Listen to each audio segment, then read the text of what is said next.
যাই হোক, ওখান থেকে আমরা বেরোলাম, দেখতেই পেলে দুর্গা ঠাকুরের মধ্যে ছোট একটা মেলা বসে গেছে, মনে হচ্ছে দুর্গাপুজো চলে এসছে। আর ধরতে গেলে তো দুর্গাপুজো চলে এসছে কাছাকাছি।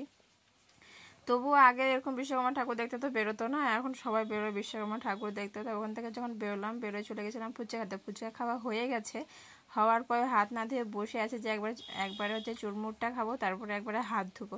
তো যাই হোক, ওটা খেলাম, খেয়ে নিই, তারপর তো বেরোলাম। আর আমার হাজব্যান্ড গেছে আইসক্রিম নিতে। খাওয়ার পর একটা আইসক্রিম না খেলে ভালো লাগে না, তো ওই জন্য আইসক্রিম নিতে চলে গেছিলো। তারপরে যখন বাড়িতে আসার সময় এখানে ছোলে ভাটুরে নিয়ে এসেছিলো।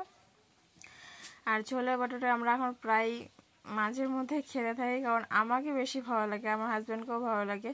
কারণ বিরিয়ানিটা না আমাদের বালুরঘাটে যেটা আছে, একটা রেস্টুরেন্ট, এক দুটা রেস্টুরেন্ট হয়তো ভালো পাওয়া যায়, যেগুলো আছে আরও, মানে ওই দিন যেটা ট্রাই করেছিলাম, বাজার করতে গেছিলাম, যখন খেয়েছিলাম এত বাজে খেতে, বলারই কথা না।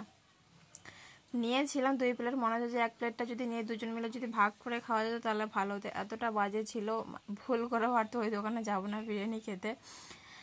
তো যাই হোক, বিশ্বকর্মার যে ঠাকুরটা দেখতে বেরোয়েছিলাম, তো আমাদের এখানে বড় করেছিল হচ্ছে 3টে, বাট ভিড় এতটা যে ভিড়ের জন্য গরম ছিল প্রচণ্ড, আর যাওয়া হয়নি। বলুন যে একটা ঠাকুর দেখা 10টা ঠাকুর দেখা একই ব্যাপার না, সবাই ঘুরতে ইচ্ছা হয়, কিন্তু তবুও না আমার ইচ্ছাটা করছিল না যেতে। মনে হচ্ছে থাকে বিশ্বকর্মা ঠাকুর জায়গায় জায়গায় অনেক ছোটো ছোটো জায়গায় হতে থাকে, খুব দেখা হয়ে গেছে, আর কি দেখবো, যাবো না দেখতে, ওই জন্য আর ঠাকুর দেখতে যাওয়া হয়নি, একটাতে গেছিলাম।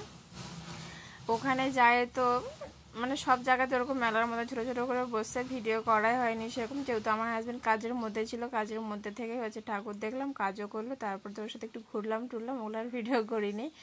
আর হচ্ছে আমার ভাস্তির বাড়িতে হচ্ছে পূজা নেমন্তন্ন ছিল, ওখানেও গেছিলাম, ওখানে প্রসাদ টোসাদ খেয়ে এসেছি, ওগুলো আমার কিচ্ছু ভিডিও করা হয়নি, মানে কাজের মাঝখানে থাকলে না ভিডিও করাটা হয় না, আর তাড়াহুড়া থাকলে।